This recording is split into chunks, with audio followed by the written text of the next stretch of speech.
Donc aujourd'hui, petite vidéo pour les copains du groupe Peugeot 407 France. On va juste voir comment prendre la pression d'huile sur un bloc V6 HDI, donc DT17 UHZ. En fait, ce contrôle il permet de vérifier que la pompe à huile débite bien l'huile à chaud, parce que ce bloc a des problèmes de lubrification et on peut avoir des casses de coussinet de bielle, des casses de vilebrequin. Et on rencontre souvent ce problème arrivé aux alentours des 200 000 km. Donc, ce qu'on va faire, c'est qu'on va contrôler à chaud si la pression est bonne selon un régime moteur en fait. Donc pour l'outillage nécessaire, il va nous falloir un mano. Donc ça c'est un mano avec de la glycérine à l'intérieur, ce qui permet de stabiliser l'aiguille en lecture. Le mano il est sur une rallonge et ici c'est un filetage un quart de pouce, un filetage classique qu'on retrouve pour de l'étanchéité de fluide, et à l'intérieur il y a un trou forcément. Pour démonter le mano contact, on va utiliser une douille longue avec une rallonge, un cliquet et un produit d'étanchéité qui sert à étancher le raccord. Si on a une valise Diagbox Peugeot, c'est encore mieux, mais c'est pas obligatoire. Donc dans la RTA de la 407 moteur 2,7 litres HDI, on voit bien que la première ligne, l'huile préconisée, c'est bien de la 540. En fait, la 530 est arrivée sur ce moteur parce qu'il a été équipé d'un filtre à particules. Mais le fait de tourner avec la 530, qui est une huile plus fluide à chaud, sur un moteur qui a des problèmes de pompe à huile, ça conduit bien souvent à la casse des coussinets de bielle ou carrément du vilebrequin. Et là, c'est gros chantier. Donc le mieux, c'est de tourner avec de la 540 et de faire des vidanges assez rapprochés. Essayez de faire un intervalle de 10-15 000 km. Voilà. Alors, la première étape, ça va être de trouver le mano contact d'huile. Donc, il est là. Il y a une fiche dessus. On va la débrancher simplement. Ensuite, on va venir avec la douille longue sur le mano contact. Cliquer. Simplement, on démonte.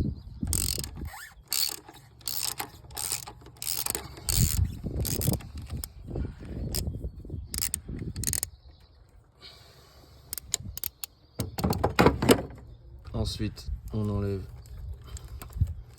le mano contact. Il y a un petit peu d'huile qui va couler, mais le moteur est arrêté, donc ça va descendre normalement. Voilà, donc ça c'est le mano contact.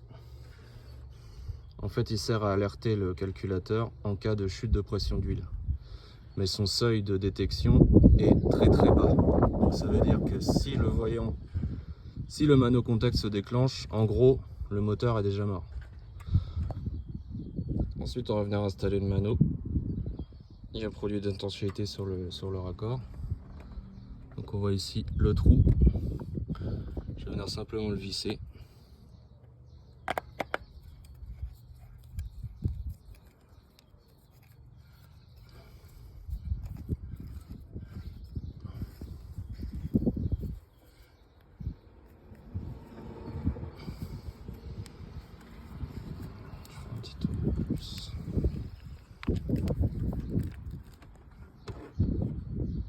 Serrer gentiment avec la clé 19 et l'orienter vers le poste de conduite. Donc là j'ai démarré mon moteur, on voit que le régime est à 672 tours minute et si on descend, on voit bien que le moteur est au ralenti. Donc ensuite on va aller lire le manomètre et au ralenti on va voir qu'il affiche .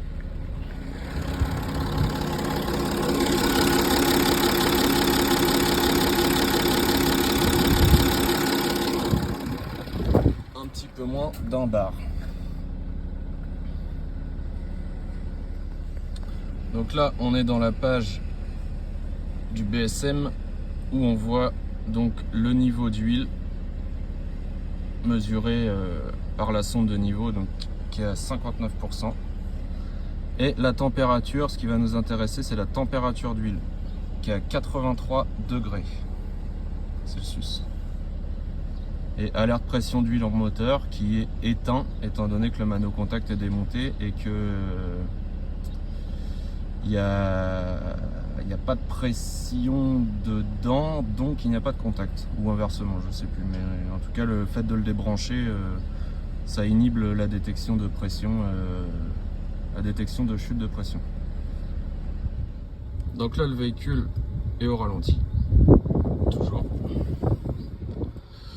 Et si on a cet écran là activé sur l'ordinateur de bord, on voit ici la température d'huile qui à chaud doit se situer entre les deux petits carrés ici. Voilà. On a aussi cette information là sur la jauge ici, qui est un peu moins précise.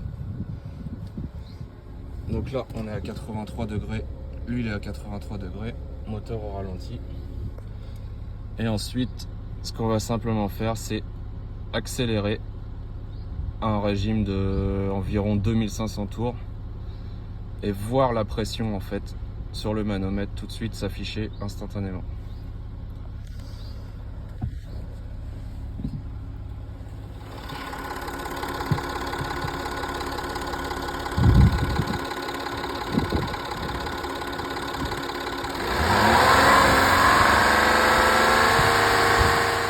Donc là j'ai accéléré à 3000 tours, stabilisé à 3000 tours pendant quelques secondes, et on a pu voir sur le mano que la pression était légèrement supérieure à 3 bars pour 3000 tours. Et maintenant l'huile est arrivée à 90 degrés. Donc là on vient d'effectuer le contrôle, les valeurs ont l'air d'être cohérentes et donc j'en déduirais que la pompe à huile est pas trop fatiguée. Donc je pense que ce moteur il peut encore faire quelques